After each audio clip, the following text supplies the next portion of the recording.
You know that feeling when you're trying to take better care of yourself and things are going well, then all of a sudden you fall off track, even though you know exactly what you should be doing. We've all been there. It's tough to stick to those positive routines like exercising, eating well, sleeping well, managing stress, all that stuff, even when we know how good it is for us. Today, we're going to share the human side of our own struggle. We're going to offer some practical insights for getting back on track when life gets overwhelming. So stick around. We'll try to spark your motivation to create healthy habits, even when life gets chaotic. But first, this is the Fit Mess, where together we learn to develop habits that help us live beyond our mental health struggles to create happier, healthier lives. He's Zach. He lives in the future with his anxiety. He's Jeremy, and he lives in the past with his depression. And we get together once a week in the present to share the obstacles we face and how we overcome them. What's going on with you this week? I don't know, Jeremy. What is going on with you? No, actually, the last few weeks, I have been, I've had a lot of work stress. I've had a lot of, personal stress. Not like bad things or anything like that, but just like lots of it and just lots of things on my plate. And and in the middle of it, I squeezed in another trip to Disney World. I went for the weekend for May the 4th because I'm a Star Wars nerd. And the nerd, I'm going to just tell you what, like, I'm a big Star Wars nerd. I had nothing on the folk that were there. Oh, I can imagine. The nerd level was off the charts, and like I had goosebumps, and my daughter standing next to me like, what's the big deal? And I was like, just let me cry. Just let me cry. I'm surrounded by my people. Fantastic. It was so good. I needed like that stress relief, and so good.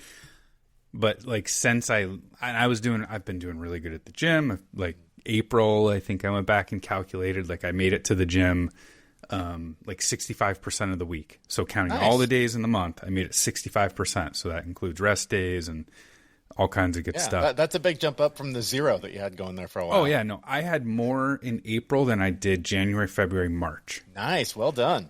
So I've gotten back, and it was a little painful, and then everything. But in the last week now, like I had a bunch of things at work, and like just being in a new relationship. No, it's not new anymore, but a relationship. Yeah. And the time commitment there, and my daughter, and like all the things of life. And like I usually can get a lot of things done, and it doesn't bother me. Right. But the last 2 weeks, man, it is like it's a lot. Brought you down to earth here with us mortals. Yeah, I don't know. It is weird because in the past, like I was able to fill my day with more things than I guess the average person could do. Mm-hmm. And now why is that? That's weird. How were you able to pull that off? I don't know. It's just exceeded the plate. Was it all that I only have me to worry about most of the time that allowed you to be so productive? It's possible. It is totally possible. But getting up early in the morning is tough for me still. Like I'm having trouble with that. I haven't been sleeping as well. So definitely a week of reflection for me in, all the things that we do and why we do them and all that. And I feel like I've come on for the last 4 months, been like, hey, we do a podcast and we know all the stuff that we need to do to be healthy. And for the last 3 months, I haven't been doing it, and I can't figure out why. And it's, like that joke of like, why can't I lose weight? Are you exercising? Are you eating good? Are you sleeping, eating well, exercising? No, none of it. No? Oh, and I wonder why you're not losing. I wonder why my anxiety's high, right? Yeah. My depression's fine. That's all good. Like anxiety is just off the charts. Like, and for anyone who has heard older episodes, like my anxiety, I have like physical manifestations of anxiety in my body. Like I get inflamed and my nerves start to fire, and like I'll get like twitchy, and like you can tell when my anxiety's firing really, really hard. And man, it's been going. Like I've got one of my fingers have been twitching lately, and like, things hurt that don't hurt normally just because it's just there. So it's been a really great week of, we say it all the time, like we would always get upset when we have these, these periods in our lives where we like revert back to things that we thought we'd, outgrown or gotten away from. Yeah. When and you get pissed off. You're like, I gotta get Here, back here up. it goes again. I thought I had this beat. Yeah. I gotta do the thing. And I've just been telling myself the whole time, it's like, hey, look, here is just another data point as to why you do all the things that you do. This is a good thing. This is a positive thing for you to experience this and reinforce and know that you've got a baseline of things that you have to do to stay happy and healthy. And you're going to have an even longer period next time before you come down to this again. It'll happen again, but this is a good thing. So I'm really trying to, see the good in every situation or something like that. How's that working out for you? It's okay. Like, yeah, it's okay. It's not bad. Like it definitely doesn't, knowing that I can fix it and that I know what to do and that these are the things that are going to make it better, and it's going to be slow and it's going to be, a little bit of a battle for me. And I'm already moving in the right direction, right? I'm moving my body. I'm definitely eating better. I was definitely eating a lot of ice cream for a little while, just to, a little stress eating. Yeah, that's good medicine right there. Woe is me medicine, I think. But yeah, I'm just taking this opportunity to really try and soak it in and be like, you know what, this is why we do the things that we do. And why you got to be consistent. You can't go to the gym once and expect to be strong. You got to go every day. You got to meditate every day. You got to practice your breathing every day. All these things that we preach, and I'm human too, right? I guess for a long time, you held me up on a pedestal and thought I was some sort of god. Probably not. You certainly seemed like you were up there, like kind of, wanting to be acknowledged on the pedestal. I didn't want to be acknowledged, but I was in such a good, flow, I guess, for so long that I was like, well, I'll never have a moment like that again. Yeah. Yeah. And then, so I kind of was on a pedestal in that standpoint in my own mind, and I got knocked down hard, and I'm just like, oh, I got to crawl back up now. And like, we're all human. We all fall over. So don't beat yourself up when this shit happens. Yeah. It's so easy when things are going well and everything's awesome. You've got your system dialed in to sit there, because people will tend to start asking like, oh, you seem like you're doing great. What's going on? And I'm up at 4 o'clock in the morning and I do this and then this thing. And then I go and run it, run these 13 miles. And it just seems so simple, because when you build it up, it becomes so simple and it's just a part of what you do every day. But that's not the reality for most of us. For most of us, it is. It's the kids, it's the job, it's the 9 to 5, the commute, all of the things that get in the way. And then we wonder, God, why don't I have any time for self-care? And it's like, because you've built this house of cards that's, paying the bills, but that's about where it's ending, right? So you're super stressed out, you're exhausted, you don't know what to do. I feel like I'm kind of, getting a taste of where you were, because for 6 months, I haven't been depressed. Like, I think maybe collectively, like 2 hours of the last 6 months, where it was every 3 weeks, I'd be out for a weekend or, multiple days. And it is because of all of the little things that I do every single day. And I'm able to do more and more because I'm building a life that caters to that allows that to be the case. Not everyone has that luxury. Not everyone can just decide like, oh, this is when I'm going to go sit in the sauna for 20 minutes. Oh, this is when I'm going to go get in the cold plunge. Oh, this is when I'm going to go run in a mountain. Like, I have the freedom to do that because of the life that I've built. But most people don't have that luxury. And that's where I think we get kind of stuck and really struggle to make that time for ourselves. Yep.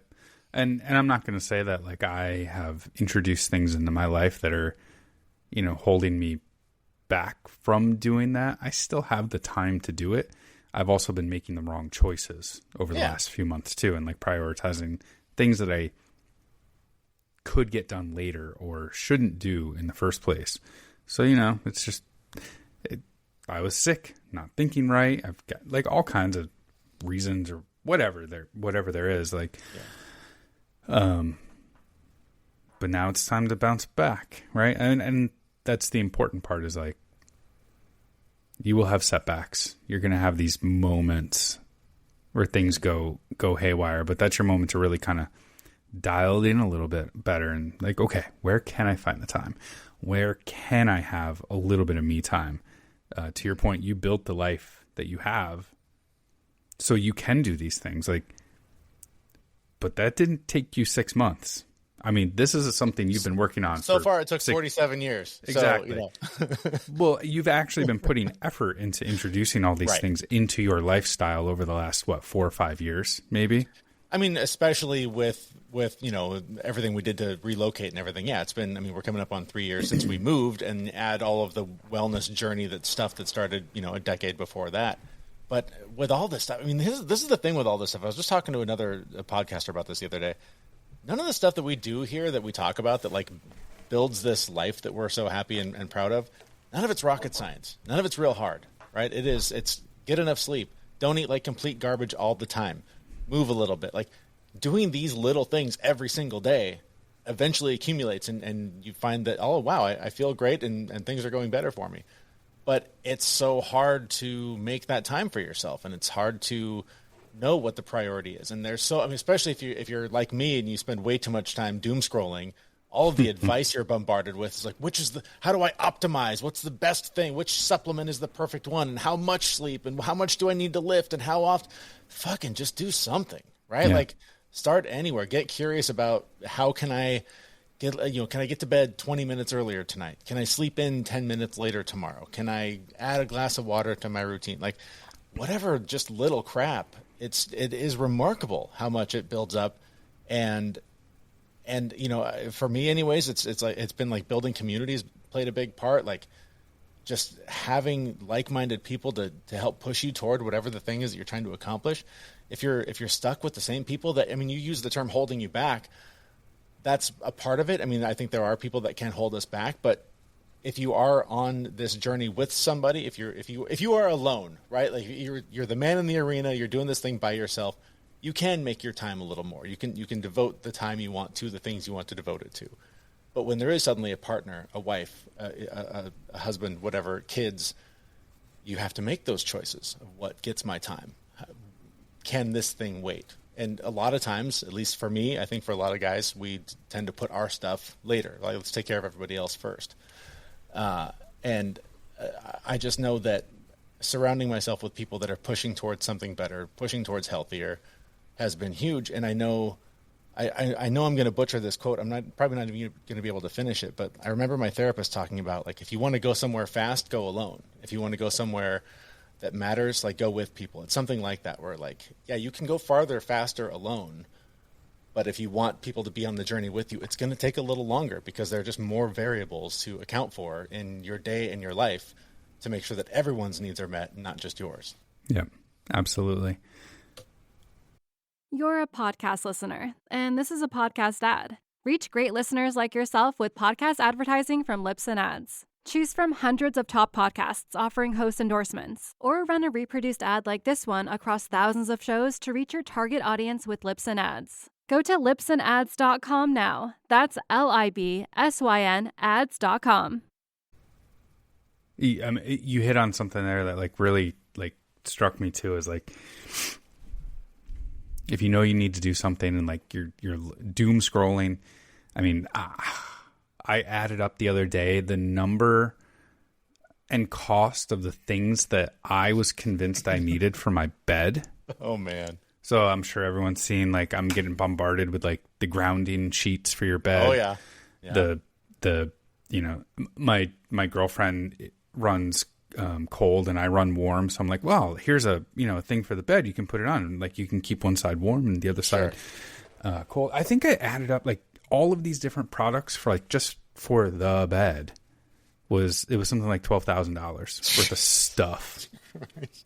And every single one of them, I found myself sitting there, oh, that'll solve with the world hunger. That'll solve that'll solve all my issues. Yeah. If I'm just grounded, go for a fucking walk. Right? Right? Like, when all of this stuff is hitting you, like, what's the most basic, simple thing that you can go do? Like, literally, go for a walk, and at some point during that walk, take your shoes off. Yeah. Or, there you go. You just got the benefit. That's level 2. Just go for the walk. When you're ready to level up, take your shoes off for a minute. Exactly. So I forget that. Like, you know me, right? It's, whatever's the coolest, latest, yep, data centric whatever. Like I'm Whatever like, can optimize so that nothing's left on the table. I mean, I'm all in. I've got my Apple Watch tracking on my left wrist, and I've got a Whoop band on my right wrist. And my bed, the bed that I do have actually does track all of my sleep, and I've got a ring that I wear as well. So when I'm sleeping, I have 4 things tracking all of my stuff. So like I get super complicated. I get like to that. Yeah. But just go for a fucking walk. Like, I mean, even take it a step back further. Like, go walk out on the front porch and just breathe fresh air. Right. Like, when you're getting all that stuff, and I get it too, and like you're sitting there, you're like, I want to be better, and I don't know where to start. Like, it is simple as that. Mm-hmm. Go outside, take a deep breath, and walk around the block. There's a great quote from Ryan Holiday. I think he says something like, taking a walk won't solve all of life's problems, but it certainly won't hurt. No, it definitely doesn't hurt. And honestly, I have found that all of these big things that I want to do that I'm scared of, or I don't know if it's going to work, or it's, ambitious, too ambitious, right? Once I start small, like it makes me a little bit more comfortable to do that. Like if I can go successfully do a walk around the block, then I'll come back and be like, I probably could have run that. Mm-hmm. And then you run it and you're like, well, I guess I could, ride 10 times around on my bike and do that. Like it all builds on each other. So if you just start at that bottom step, like you'll take another step. But have you ever seen that picture where it's 2 ladders and it's, one guy standing at the left one and the rungs of the ladder are like 100 feet apart. Mm-hmm. And then the one to the right of it, like the rungs are like inches apart. Right. Right. And you see tons and tons of people climbing the other one and the guy's just standing at the bottom of the other one. Mm. That's what I'm picturing right now is like, you can't try and jump. Right. To, you can't outfit your bed as a Tesla. Right. Just go for a walk. That's coming next year. But I will say, yes, totally agree with you. But also, I also think you're capable of more than you think you are. Maybe not you, because you think you're capable of quite a bit. But for most people listening, right, I think they're capable of more than they think they are. And again, using myself as an example, I started trail running like a month ago. And, the guy that was inviting me, like I was picturing, we'll walk for a few weeks and then we'll add a few minutes of a jog here and there. No, like the first run we ran, and the next run we ran a little further. Like literally the next run. Mm-hmm. And had I gone out there by myself and said, hey, I think I'm going to start this trail running thing, this will be really fun, that's the approach I would have taken. I would have walked for a month and then, incorporated a little bit of a jog toward the end. Like I would have gone super slow. But because I have somebody in my community, in my circle going, oh no, we can do that. Let's go. And if it's hard, we'll stop. No big deal.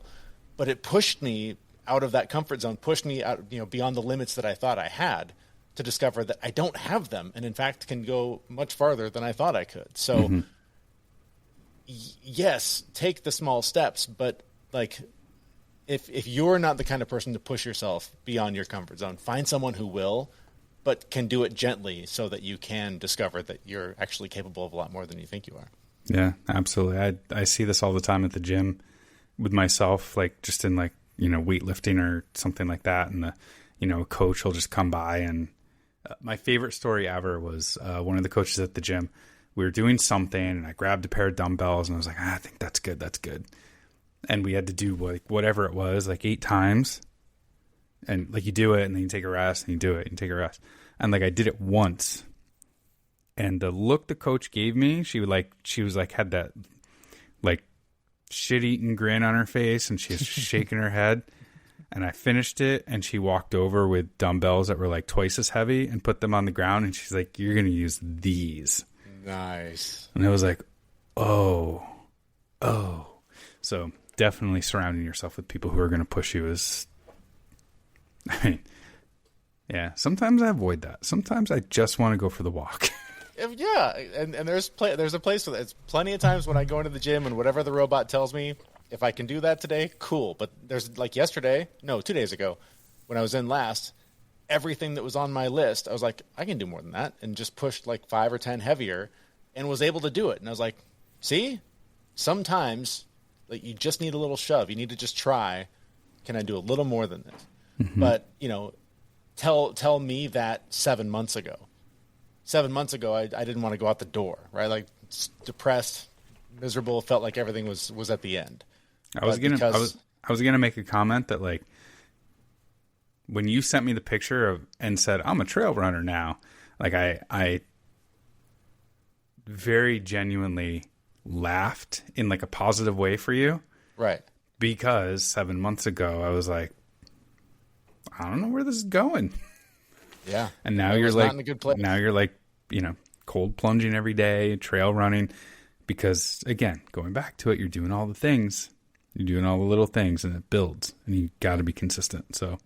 Hey, if no one has told you, I am proud of you and seeing, a transformation in you going from, again, I mean, you weren't bottom of the barrel.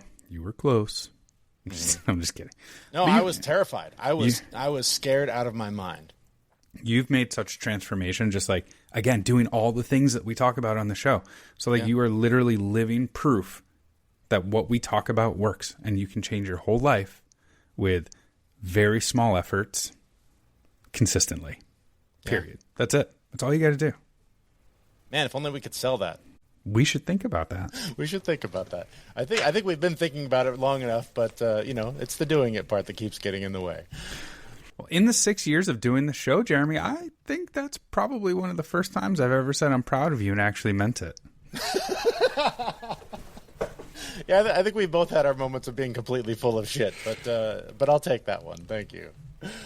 But yeah, I think that's enough of us for this week. Thank you so much for listening. If you've gotten any value out of this conversation and you think somebody else may as well, please hit that share button so they can hear it as well, and help us reach more people that just need a push in the right direction to live a slightly happier life. You can do that today at thefitmess.com, and that's where we'll be back next week with a brand new episode. Thanks for listening. See you, everyone. We know this podcast is amazing, and it doesn't seem to lack anything, but we need a legal disclaimer. Prior to implementing anything discussed in this podcast, it is your responsibility to conduct your own research and consult your physician. You should assume that Jeremy and Zach don't know what they're talking about, and they're not liable for any physical or emotional issues that occur directly or indirectly from listening to this podcast.